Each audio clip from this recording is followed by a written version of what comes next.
धन्यवाद रमा जी। यहाँ हमारे बीच उपस्थित सीमा जी, भारती जी, आए सभी मित्र, मीडिया के मित्र, आपका बहुत बहुत धन्यवाद। माफ़ी मांगूंगी, पहले तो मैं थोड़ी सी लेट हो गई, रास्ते में थोड़ा सा जाम मिल गया था, निकली तो जल्दी थी लेकिन थोड़ा जाम मिलने की वजह से देर हो गई, आपको इंतज़ार करना पड़ा, उसके लिए माफ़ी मांगती हूँ। आज मैं आप सबके बीच एक बहुत ही गंभीर मुद्दा लेकर आई हूँ जिससे पूरा देश वाकिफ है। बंगाल में जो महिलाओं के साथ लगातार होता आ रहा है, ये सिर्फ एक घटना नहीं है। हाँ, ये बात सत्य है, जो अभी घटना हुई है हाल ही में, उसको पूरे देश उससे झंझोड़ चुका है। पूरे देश की हर एक बेटी, क्या हर आदमी भी बहुत ही भयावह स्थिति में आ चुका है कि ऐसा हमारे देश में ऑन ड्यूटी डॉक्टर के साथ हो सकता है। पर ये सिर्फ एक दिन की बात नहीं है, एक घटना की बात नहीं है। ये चरमराती जो कानून व्यवस्था है, जो हालात है वेस्ट बंगाल के, वहाँ की महिलाओं के, ये उसका बस एक छोटा सा एग्जाम्पल है। हालांकि किसी भी रेप को, किसी भी बलात्कार को, किसी भी ऐसे जघन्य क्राइम को हम छोटा नहीं कह सकते, लेकिन ये छोटा इसलिए मैं कह रही हूँ क्योंकि इतनी सारी हैं, तो ये एक हिस्सा है बहुत बड़ी चलते एक पूरे जो चीज चलती आ रही है।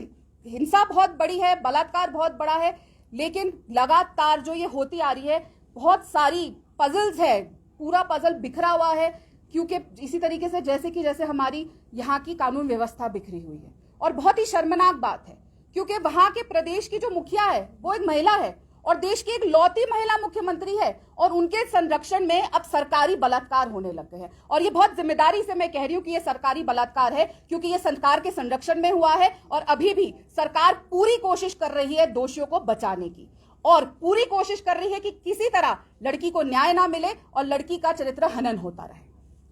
9 अगस्त को हम सब को जानते हैं कि एक ऐसी घटना घटी जिसने पूरे देश को हिला दिया। एक ऑन ड्यूटी डॉक्टर जो एक पीजी पोस्ट ग्रेजुएट स्टूडेंट है, उसके साथ हॉस्पिटल में ही एक घटना घटती है।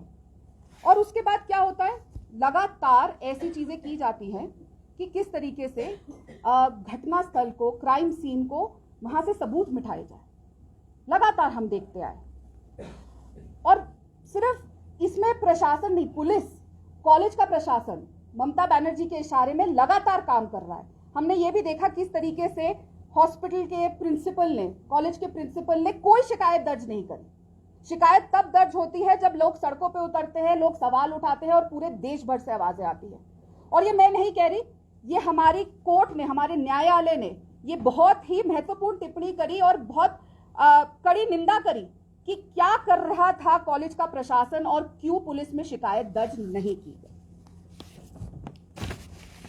जो हमारे डॉक्टर होते हैं वो धरती पे, हम सब मानते हैं कि वो भगवान का स्वरूप होते हैं, और अगर हम अपने डॉक्टर की ही रक्षा ना कर सके, वो डॉक्टर जो हमें सांस देते हैं, हमने देखा था कोरोना काल में अपनी जान की जिन डॉक्टरों ने चिंता नहीं करी ताकि हमारे घर वाले जी सके, हम लोग जी सके, आज एक डॉक्टर के लिए लोग न्याय मांग रहे हैं, पूरे देश के डॉक्टर सड़क पे हैं, लेकिन उस लड़की को न्याय नहीं मिल रहा।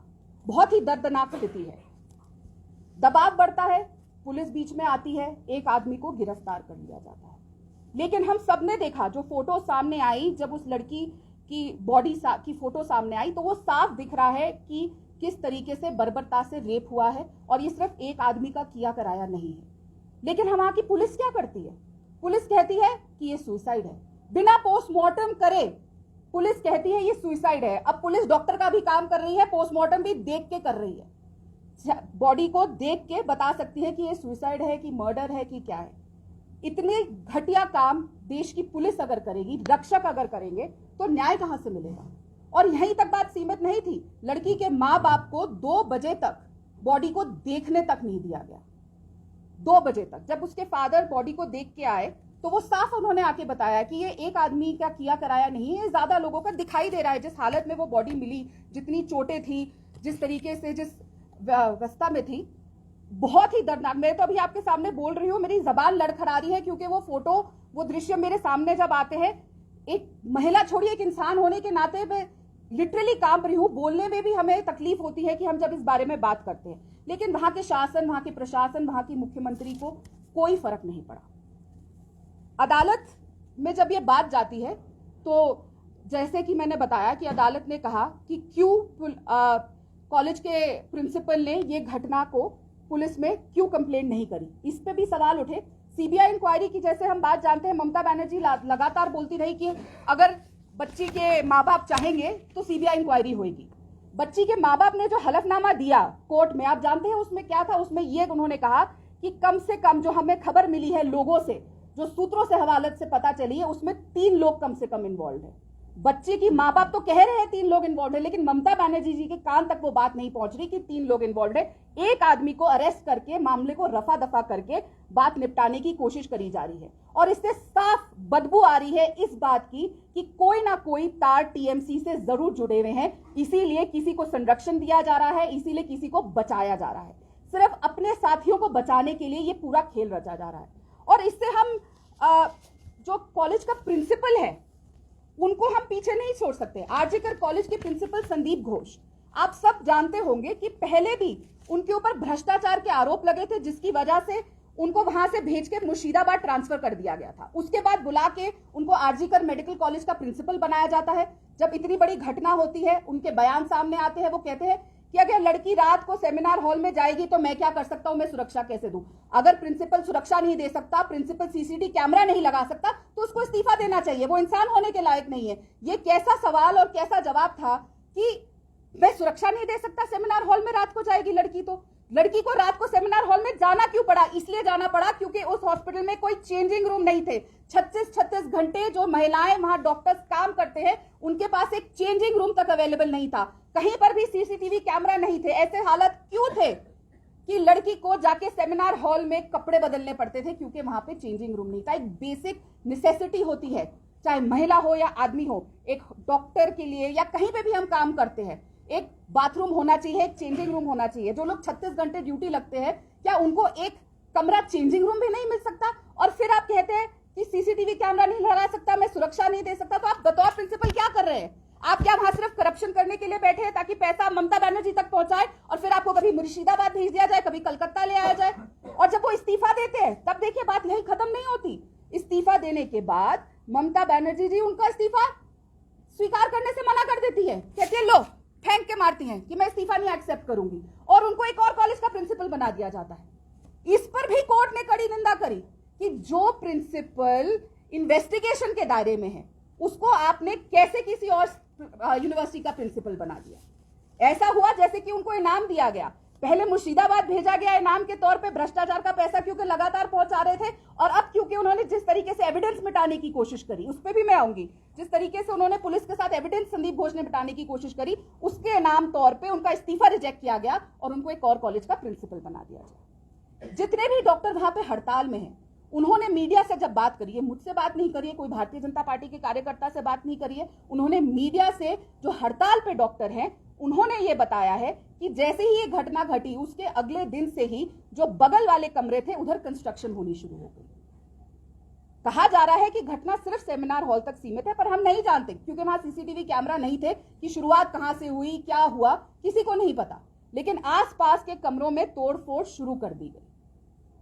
उसके बाद हम देखते हैं कि at the stroke of the midnight hour, हम सब जाते हैं at the stroke of the midnight hour 78 स्वतंत्रता दिवस था हमारा, और at the stroke of the midnight hour Bengal में हमारे डॉक्टरों को पीटा जा रहा था, उनको डराया धमकाया जा रहा था कि किसी तरह से वो चुप्पी बनाए रखे, क्योंकि जिस तरीके से एक के बाद एक परत सामने आ रही है उसको किसी तरीके से लिपापोती करी जाए। और एक भीड़ आती है, वहां की पुलिस हाथ खड़े कर देती है, और वो भीड़ कहां जाती है?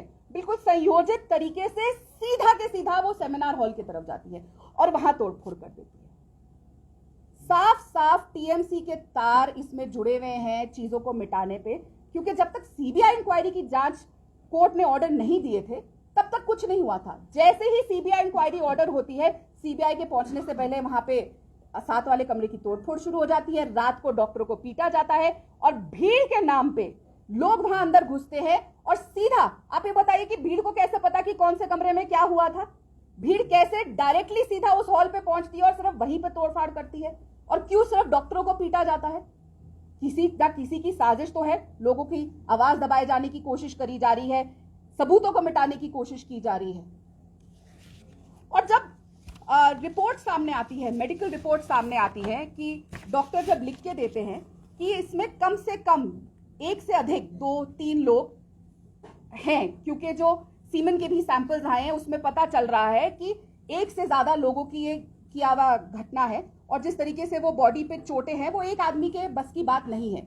लेकिन अभी भी सिर्फ एक आदमी को अरेस्ट किया जा रहा है, उसी के लिए मांग की जा रही है। ममता बनर्जी कहती है चढ़ा दो इनको सूली पर, इमीडिएट एक्शन होना चाहिए। ममता बनर्जी समझती है क्या पूरा के पूरा बंगाल के लोग बेवकूफ है? क्या कभी ऐसा होता है बिना ट्रायल के, बिना किसी चीज के तुरंत किसी को फांसी चढ़ा दिया जाता? वो जानबूझ के अपनी राजनीति के चलते ये लगातार चिल्ला चिल्ला के कर रही है कि तुरंत उनको चढ़ा दिया जाए, ताकि ना कोई इंक्वायरी हो, लोगों को बचा दिया जाए। और एक आदमी जो उन्होंने बलि का बकरा बना के वहां बिठा दिया है, जरूर वो भी संलिप्त होगा, लेकिन और भी जो लोग हैं जिनको छुपाया जा रहा है, उनको बचाया जा रहा है। चाहती है कि फटाफट इस आदमी को फांसी चढ़ा दी जाए ताकि कोई बात सामने ना आए।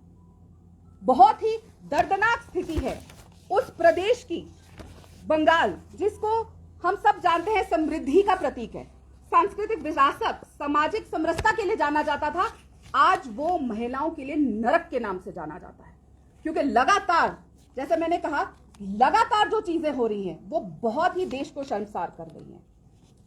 और ममता दीदी सिर्फ एक लौती मुख्यमंत्री, महिला मुख्यमंत्री नहीं है, वो उस प्रदेश की गृह मंत्री भी हैं, वो उस प्रदेश की हेल्थ मिनिस्टर भी है।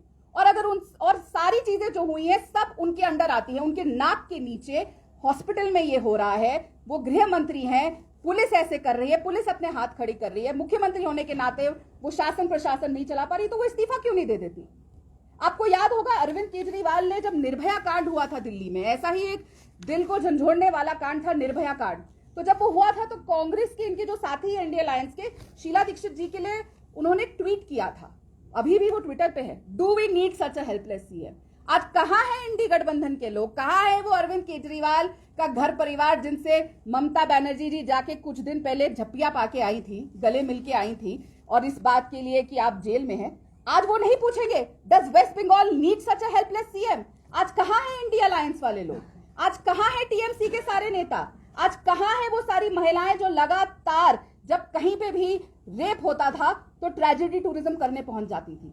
आज वो ममता बनर्जी के पीछे छुपी हुई हैं सारी टीएमसी की नेताएं, और कह रही हैं कि समाज को बदलने की जरूरत है, हर चीज समाज को बदलने की जरूरत है। मुख्यमंत्री का कोई इसमें रोल नहीं है, होम मिनिस्टर की कोई इसमें रोल नहीं है, हेल्थ मिनिस्टर का इसमें कोई रोल नहीं है, सब गलती समाज की है।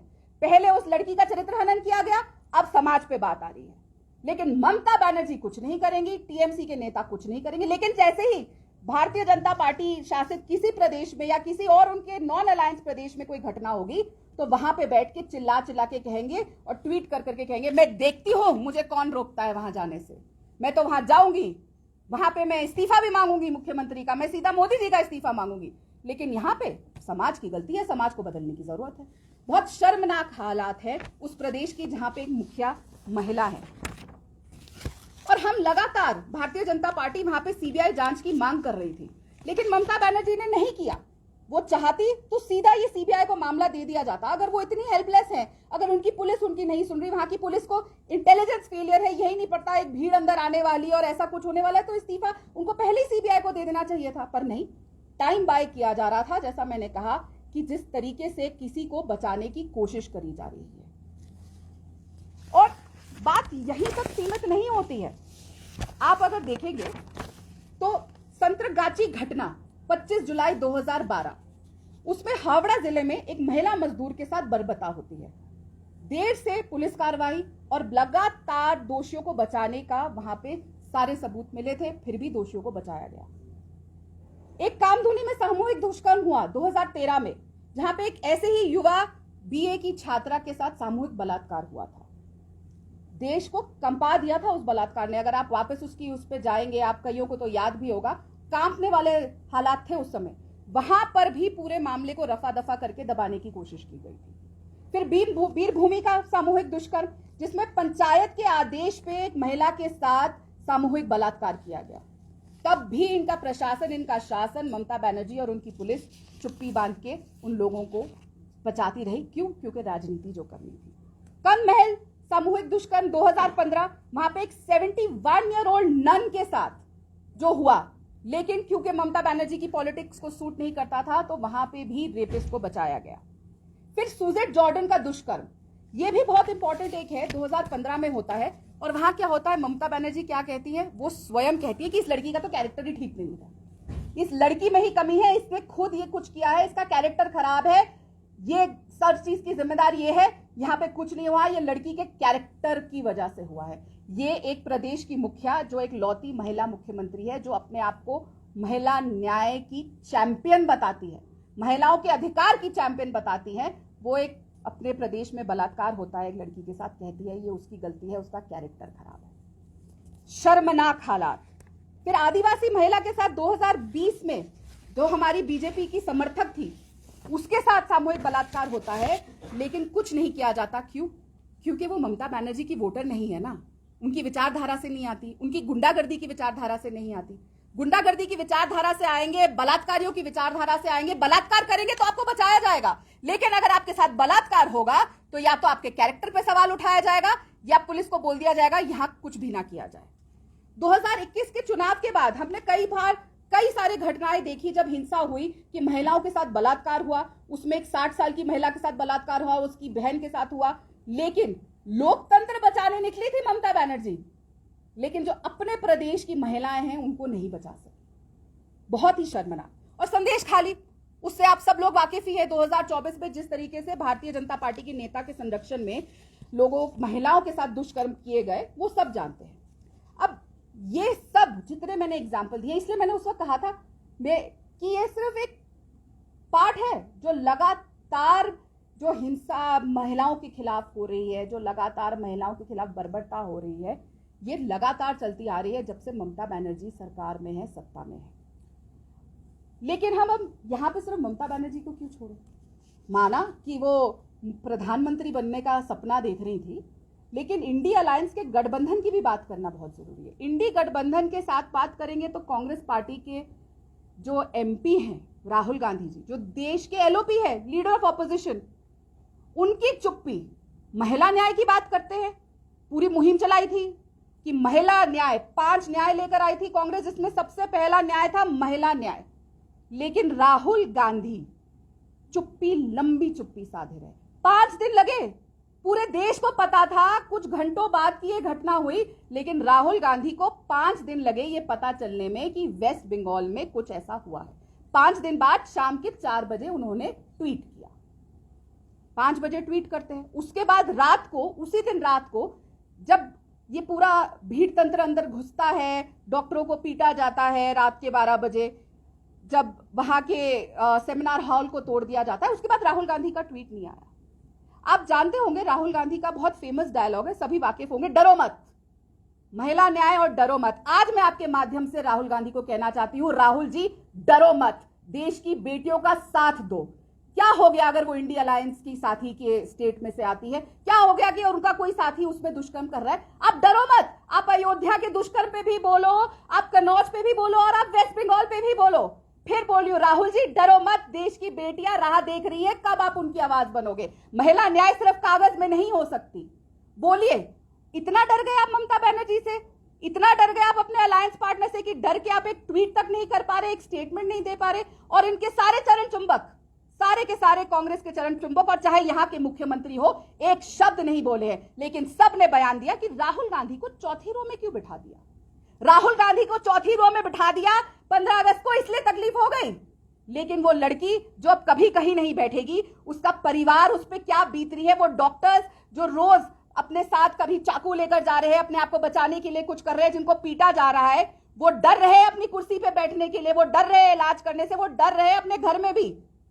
उनके बारे में कोई नहीं सोचेगा, ना यहाँ के मुख्यमंत्री बोलेंगे, ना tragedy tourism queen Priyanka Vadra, यहीं पे शायद घर भी है ना उनका, बहुत आती रहती है वो हिमाचल, पर ट्रेजेडी टूरिज्म क्वीन जाएंगी उत्तर प्रदेश, जाएंगी जहां पे भारतीय जनता पार्टी की सरकार होगी, वहां भी कहेगी पुलिस को धक्का देंगी, मैं देखती हूं मुझे कौन रोकता है। राहुल गांधी भी कहेंगे मैं देखता हूं मुझे कौन रोकता है। लेकिन ममता बनर्जी से डर के एक शब्द किसी के मुंह से नहीं निकला, और ये लोग महिला न्याय की बात करते हैं। शर्म आनी चाहिए पूरी की पूरी इंडिया अलायंस को, पूरा के पूरा इंडिया अलायंस आज ममता बनर्जी से डर के।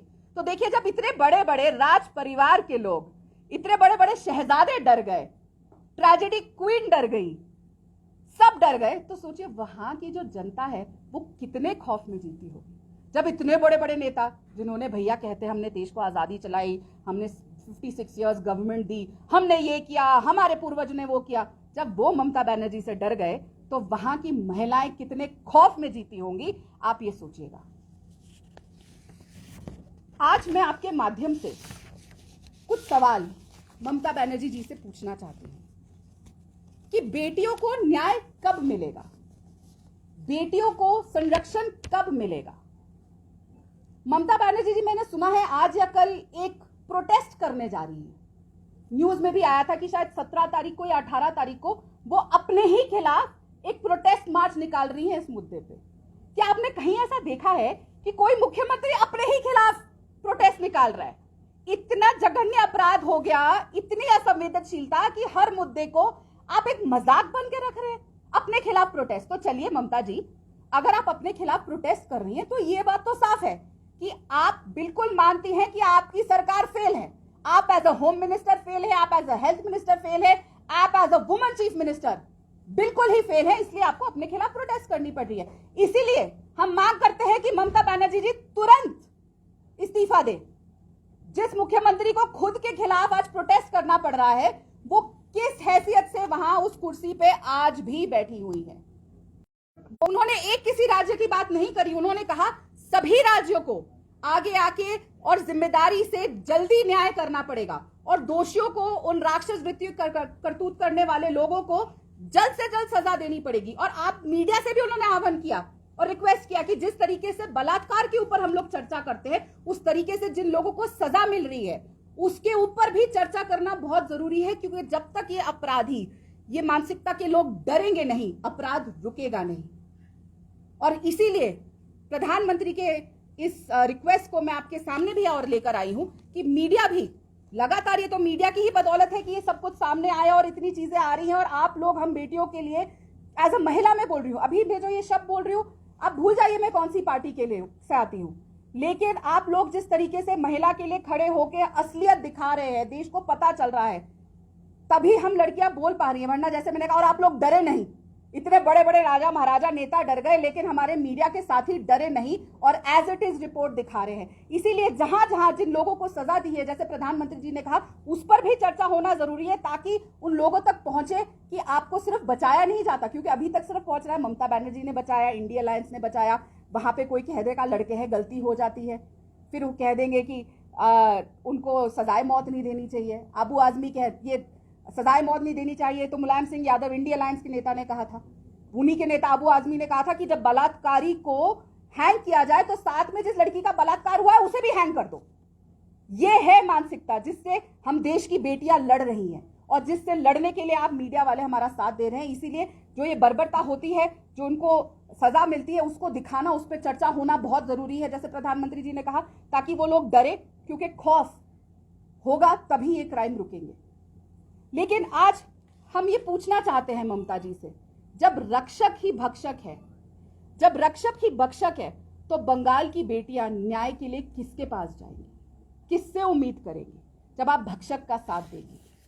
और हम उम्मीद करते हैं कि शायद थोड़ी सी इंसानियत ममता बनर्जी में जाग जाए और वो न्याय होते हुए रोके ना, वो उन लोगों को प्रोटेक्ट ना करे, चाहे वो जितने भी करीबी हो उनके, चाहे वो कोई भी हो।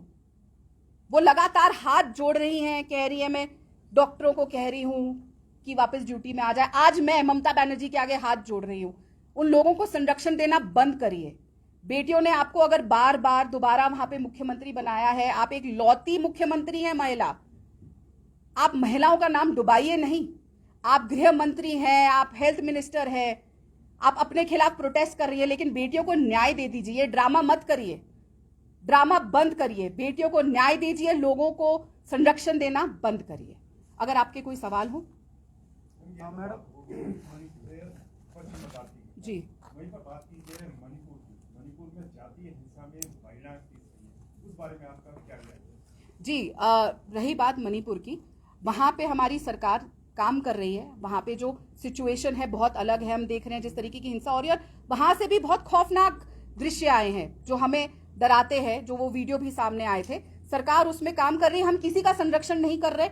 हमारे लिए चाहे कोई भी हो, छोटा से छोटा अपराधी हो, चाहे बड़ा से बड़ा नेता हो, उसके साथ बराबर का एक किया जाएगा, उसको न्याय वहां पे लड़कियों को दिलाया जाएगा। सिचुएशन पहले से बहुत बेहतर हो गई है, पूरी तरह से ठीक नहीं हुई है, लेकिन हमारी सरकार वहां पे काम कर रही है और पूरा उसका ध्यान रख रही है कि ये कैसे रोका जाए और आगे और ना बढ़े, जिस वजह से कुछ कम भी हुआ है। लेकिन वो सिचुएशन और ये सिचुएशन बहुत अलग है। हम किसी भी, और मैं मानती हूं कि हम किसी भी रेप को या किसी भी महिला के साथ दुष्कर्म को कंपेयर नहीं कर सकते। अयोध्या में ऐसा हुआ या कन्नौज में ऐसा हुआ या मणिपुर में कुछ हुआ या बंगाल में हुआ, ना हम एक से दूसरे को जस्टिफाई कर सकते हैं, ना हम अपनी जिम्मेदारी से एक से दूसरे पे भाग सकते हैं। और मैं बहुत जिम्मेदारी से कह रही हूं कि हमारी सरकार वहां काम कर रही है और किसी तरीके से, जिस तरीके से वहां पे पीस लाया जा सके और जो प्रॉब्लम चल रही है उसको सोल्यूशन निकालने के लिए पूरी कोशिश में लगी हुई है, और किसी को भी ना संरक्षण दे रही है ना किसी को बचा रही है। मैडम स्वास्थ्य सेवाएं जो है चरमराई है पूरे जी। देश में, कई राज्यों से जहाँ बुरे हाल है, और जो डॉक्टर है वो मांग कर रहे हैं सेंट्रल डॉक्टर प्रोटेक्शन एक्ट की, तो क्या उनकी मांग पूरी होगी? देखिए, एक डॉक्टर्स की टीम जेपी नड्डा जी से मिलकर भी आई और उन्होंने, उनसे मिलने के बाद वो मिले और उनको आश्वासन मिला, तभी उन्होंने अपनी स्ट्राइक भी वापस ली। जो डॉक्टर्स की मांग है, मैं आपको बहुत जिम्मेदारी से कहती हूं कि हमारी सरकार, मोदी जी की सरकार, जेपी नड्डा जी हमारे हेल्थ मिनिस्टर है, वो डॉक्टर्स की जो मांग होगी, और क्यों नहीं होनी चाहिए, अपनी सुरक्षा सबको चाहिए और क्यों ना हो, जैसा मैंने कहा, उन्होंने अपनी जान की फिक्र ना करते हुए कोरोना काल में सबकी जान बचाई। वो भगवान का स्वरूप है धरती पे, तो वो जो चाहेंगे, जो उनकी मांगे होंगी, हम बिल्कुल उनको पूरा करेंगे। और हम चाहते हैं कि डॉक्टरों की सुरक्षा हो, और डॉक्टर ऑब्वियसली सब चाहेंगे कि डॉक्टर वापस ड्यूटी में आए, और क्योंकि जो वो काम कर रहे हैं, जैसा मैंने कहा, वो भगवान के स्वरूप है, लोगों की जान की बात है। लेकिन ममता बनर्जी जी अपनी जिम्मेदारी से भाग नहीं सकती। उनको भी अपने स्टेट में हम लॉज लेकर आ सकते हैं, लेकिन इंप्लीमेंट तो राज्यों को अपने यहाँ पे करना है। इसीलिए मोदी जी ने भी 15 अगस्त को कहा कि राज्यों को अपनी जिम्मेदारी निभानी होगी। लॉ आ जाएगा, लेकिन अगर ममता बनर्जी, ऐसा कुकर्म होगा, सीसीटीवी नहीं लगा होगा, ऐसी बातें होंगी, लोगों को बचाएंगी, उनको बचाने वालों को दूसरी जगह भेज के उनको प्रोत्साहित करेंगी कि अच्छा किया आपने, पहले भ्रष्टाचार किया, आपको मुर्शिदाबाद भेजते हैं, अब आप किसी को बचा रहे हैं तो आपको दूसरे कॉलेज का प्रिंसिपल बनाते हैं, तो ऐसे सोल्यूशन नहीं लगेगा। जो चीजें आएंगी, ये भी इंश्योर करना पड़ेगा कि इन प्रदेशों के मुख्यमंत्रियों को और राज्यों को, इनकी सरकारों को, कि वो चीजें लागू हो। तो ये एक बहुत ऑनगोइंग प्रोसेस है और हम जरूर इसको देखेंगे। जी, आप इसको किस तरह से देखती हैं? वहीं ममता बनर्जी जो हॉस्पिटल वैंडलाइज हुआ है, उसपे शी इज अलेजिंग कि बीजेपी इज बिहाइंड दिस, इसमें राजनीति होना कितना सीरियस है? दोनों, पहले दूसरे सवाल का जवाब देती हूँ। जो ममता बनर्जी जी कह रही हैं कि इसमें बीजेपी इन्वॉल्व है, मैंने जैसे आपको घटनाक्रम बताया और ये आप लोगों के माध्यम से हमें पता चला है, मीडिया से ही हमें पता चल रहा है, ना हम वहां सरकार में है। जो मॉब आया, वो भीड़ तंत्र सीधा कहाँ गया? उन्होंने डॉक्टरों को पीटा और उन्होंने जिस सेमिनार हॉल में ये घटना घटी उसमें तोड़फोड़ मचाई। तो ये साफ है, इशारा बिल्कुल क्लियर है कि जो वहां पे सबूत थे उनको मिटाने की कोशिश करी गई। जैसे सीबीआई, और सीबीआई जांच होने के एकदम बाद, सीबीआई जांच होती है, पहले वहां पे ऑर्डर आता है, सीबीआई के पहुंचने के पहले वहां पे तोड़फोड़ करनी शुरू कर दी जाती है, रात को वहां पे मॉब आता है, उसी सेमिनार हॉल में तोड़फोड़ करता है। तो अगर बीजेपी ये कर रही होती तो हम जाके सबूत क्यों मिटाते? हम तो चाहते हैं कि वहां पे सबूत बना रहे। तो ममता बनर्जी, जैसे मैंने कहा, वो समझती हैं कि बंगाल की जनता बेवकूफ है, चिल्ला के कहेंगी कल ही उसको फांसी पे लटका दो, जब जानती हैं और सब जानते हैं कि एकदम किसी को फांसी पे लटकाया नहीं जाता। वो चाहती है कि एकदम उसको फांसी पे लटका दिया जाए, जाकि बात दब जाए। जब सामने आ गया है कि एक से ज्यादा लोग इन्वॉल्व है, लड़की के पेरेंट्स कह रहे हैं कि 3 लोग इन्वॉल्व है, ममता बनर्जी नहीं सुन रही। वो सिर्फ ये सुनना चाहती थी कि आप सीबीआई जांच चाह रहे हैं कि नहीं। तो ममता बनर्जी के गुंडों ने, जैसा हमने देखा कि वो प्रिंसिपल ने जिस तरीके से कंप्लेंट नहीं करी, कोर्ट ने भी ये कहा, कोर्ट ने भी कहा कि क्यों कंप्लेंट नहीं करी गई पुलिस को। तो जिस तरीके से ममता बनर्जी के वो प्रिंसिपल घोष साहब सब कुछ कर रहे हैं, उनके इशारे में पुलिस हाथ खड़े कर देती है, इंटेलिजेंस फेलियर हो जाता है, गृह मंत्री, मुख्यमंत्री इंटेलिजेंस फेलियर होता है। तो सारी चीजें उन्हीं की तरफ पॉइंट कर रही है और साजिश की बू बहुत क्लियरली टीएमसी और उनके लोगों से आ रही है। और इसीलिए मैंने आपको पूरी लिस्ट भी गिनवाई कि लगातार, ये एक इंसिडेंट नहीं है वन ऑफ, ये लगातार संरक्षण दिया जाता है वहां पे उन लोगों को जो ऐसे घिनौने कृत्य करते हैं।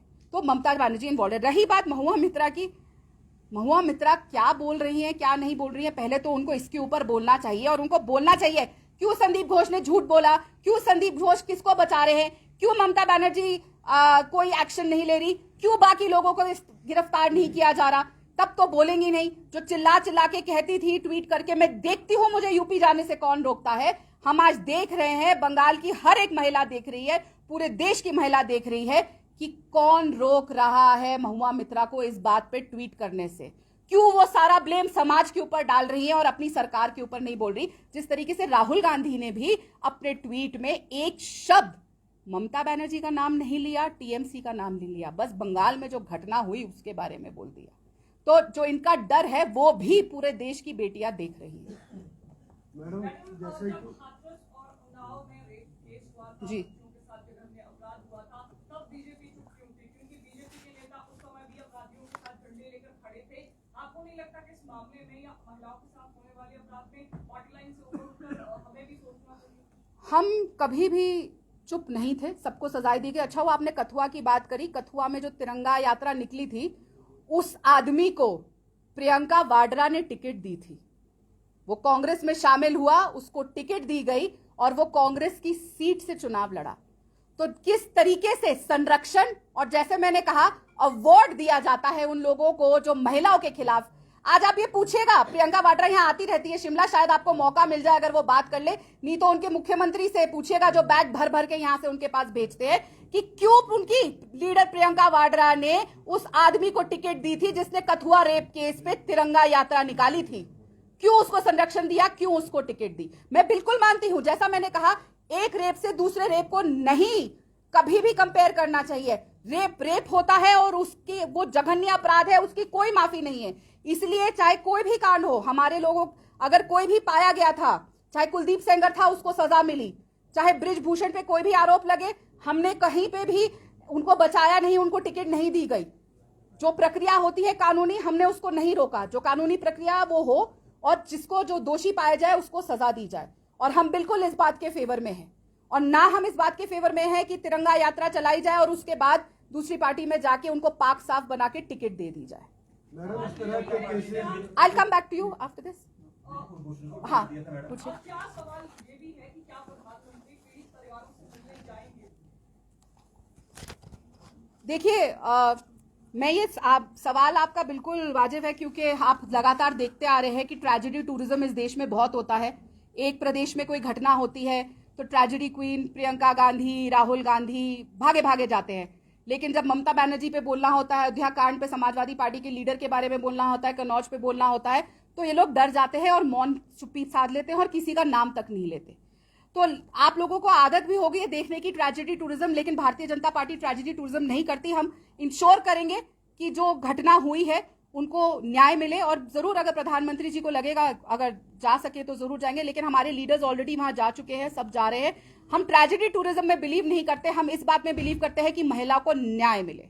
मैडम जी जैसे ये घटना तो निंदनीय है ही है जी, पर ये स्पेशली बंगाल में तो नहीं हुई और प्रदेशों में जी। होती है जहाँ बीजेपी आते हैं, बिल्कुल कोई प्री प्लान तो होता नहीं है। बिल्कुल। पर इतना इसको पॉलिटिसाइज कर देते हैं आप लोग कि आप डिसीजन ही दे देते हैं कि भी इन्होंने किया ऐसा, इन्होंने ऐसा किया, जबकि जुडिशरी पर आपका कोई विश्वास नहीं रहता। देखिए ये मेरा डिसीजन नहीं है, जो मैंने आपको पूरा घटनाक्रम बताया मेरे शब्द नहीं है। जैसा मैंने कहा, जो हमारे पास इंफॉर्मेशन है बंगाल की वो यहाँ से आई है। कोर्ट ने ये कहा कि क्यों प्रिंसिपल ने पुलिस में कंप्लेंट नहीं करी, ये भारतीय जनता पार्टी ने नहीं कहा, किसी भारतीय जनता पार्टी के नेता नहीं कहा, ये कोर्ट ने कड़े शब्दों में कहा। क्यों मिस्टर घोष ने पुलिस में कंप्लेंट नहीं करी, क्यों ममता बनर्जी ने सीबीआई जांच के लिए नहीं कहा, कोर्ट को क्यों आके कहना पड़ा कि सीबीआई जांच की जाए, मेरे शब्द नहीं है, कोर्ट के शब्द है।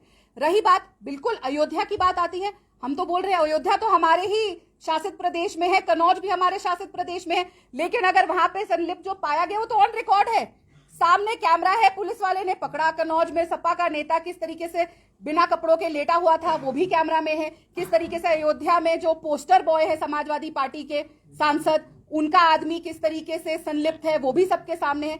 तो ये हम थोड़ी कह रहे हैं, ये आप लोगों के मीडिया के हवाले से ही सारी चीजें आ रही है, हमारे हवाले से कुछ नहीं आ रहा है। आपकी मीडिया दिखाती है, उसके ऊपर हम बयान देते हैं। और ये बिल्कुल हमारे उत्तर प्रदेश में घटना घटी और हम बिल्कुल उसका जांच करेंगे और बिल्कुल दोषियों को सजा दी जाएगी, और हर जगह दी जाती है। जैसा मैंने कहा, हमने तो अपने ही पार्टी के कुलदीप सेंगर को भी सजा दी, क्या हमने उसे बचाया? क्या हमारे पास कोई सुदीप घोष था जो एफआईआर दर्ज नहीं कर रहा था, जिसको मुर्शिदाबाद रह रहा था एक और प्रिंसिपल? और देखिए कोर्ट ने ही टिप्पणी करी कि जो प्रिंसिपल जांच के दायरे में है, ममता सरकार ने कैसे उसको किसी और कॉलेज का प्रिंसिपल बना दिया। ये मेरे शब्द नहीं है। तो राजनीति हम नहीं कर रहे। अब आप कहना चाहते हैं कि कोर्ट राजनीति कर रहा है, तो फिर मैं नहीं कह सकती। जी, सवाल उठ रहा है, तो इसमें एक सवाल ये भी है, अंकिता भंडारी मर्डर केस जब हुआ था वहाँ सरकार फैसले की। दूसरी बात ये है, IIT BHU में जी। दिसंबर 2023 में जो मसला आया था, उसमें 3 लड़के पकड़े गए थे, उनका संबंध किस पार्टी से था, ये आपको पता होगा। जी। 1.5 महीना पहले हरिद्वार की एक घटना है, 13 वर्ष की बच्ची से जी। एक रेप केस होता है, उसमें किस पार्टी के नेता की involvement बिल्कुल। है। तो फिर सवाल सिर्फ एक TMC पर ही नहीं है, जहाँ आपकी सरकारें हैं वहाँ पे। देखिए, मैंने अभी पूरे अच्छे से सारी बातें बताई, जहां जहां हमारी सरकारें, हम बिल्कुल कार्रवाई सबके यहाँ होगी। उत्तर प्रदेश में बुलडोजर सबके यहाँ चलेगा, चाहे वो किसी भी पार्टी का हो, छोड़ा किसी को नहीं जाएगा। और रही बात कोई भी, मैंने जैसा कहा, किसी भी प्रदेश में कोई भी बलात्कार का केस होता है उसको बराबरी से देखा जाएगा। इसीलिए 15 अगस्त को प्रधानमंत्री जी ने किसी एक प्रदेश की बात नहीं करी। आप सबने उनका भाषण सुना था। क्या उन्होंने कहा कि सिर्फ कलकत्ता में जो हो रहा है या सिर्फ इंडिया अलायंस के प्रदेश में कोई हो रहा है? उन्होंने कहा हर राज्य को ये इंश्योर करना है कि कानून व्यवस्था कड़ी से कड़ी हो, दोषियों को जल्द से जल्द सजा मिली जाए। और ये भी रिक्वेस्ट किया कि इस बात पे भी चर्चा मीडिया में ज्यादा से ज्यादा हो कि क्या सजा मिलती है, ताकि लोग डरे। हम तो सब राज्यों को बराबर लेकर चल रहे हैं। प्रधानमंत्री जी ने एक बार नहीं कहा कि हमारे राज्य में सब कुछ अच्छा हो रहा है, सिर्फ इधर कुछ हो रहा है। वो कह सकते थे। हम राजनीति नहीं करते, हम सब राज्यों को बराबर लेकर चलते हैं और हर बलात्कारी की सजा बराबर होनी चाहिए, ये मैं मानती हूं, चाहे वो कोई भी हो, चाहे वो कोई छोटा आम इंसान हो, चाहे बड़ा से बड़ा नेता हो। किसी को भी बख्शा नहीं जाना चाहिए और किसी को भी संरक्षण नहीं दिया जाना चाहिए। आपने ट्रेजिडी